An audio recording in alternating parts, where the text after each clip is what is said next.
Now, the Wabash Valley's most accurate and reliable newscast continues with Storm Team 10 meteorologist Matt Brooks.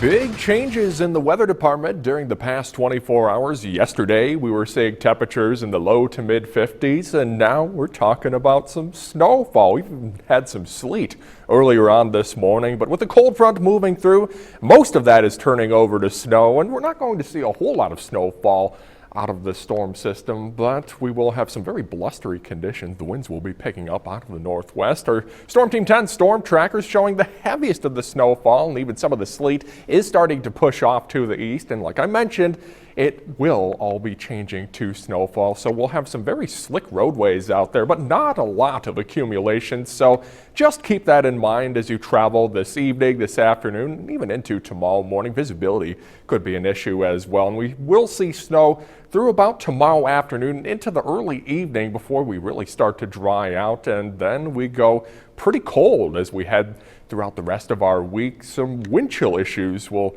certainly be possible. We'll talk more about that coming up in a moment. But first, I want to show you the current visibility. Less than a mile in Florida with some of the blowing snowfall, less than 2 miles in Robinson as well as Terre Haute. So again, be careful out on the roads. Driving conditions aren't ideal, but at least we're not seeing a lot of heavy snowfall out there.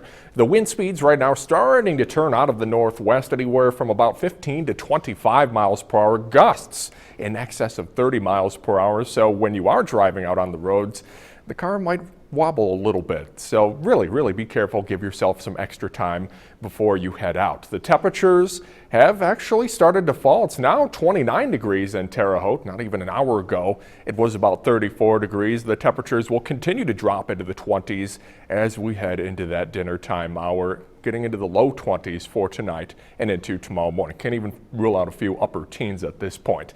Now, clouds and radar are essentially showing a widespread area of low pressure over northern Lake Michigan at this point. This low is going to be very slow to move out, and this will actually keep some snowfall in the forecast through about Tuesday afternoon into the evening, maybe even some flurries by the time we get into our Wednesday morning. But I think by Wednesday, that's when we are going to see an end to any snowfall for the meantime.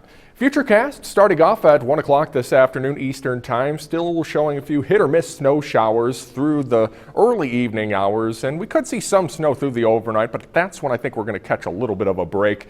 And then for tomorrow morning, seeing some snowfall last into the afternoon, and I think finally by tomorrow evening, most of that snow is going to start to push off to the east, but kind of a cloudy day setting up. Now, in terms of the snowfall potential for tonight, or through tonight, I should say, many of us looking at less than an inch of snowfall and putting this into motion going throughout our Tuesday. I think most of us are going to stay under an inch and a half of snow. So that's definitely some great news. Not talking about any earth-shattering amounts of snowfall in this case. So for today, temperatures are pretty much at their maximum right now. They'll continue to fall as we head into the evening, getting into the mid and upper 20s. Low 20s for tonight, even some upper teens.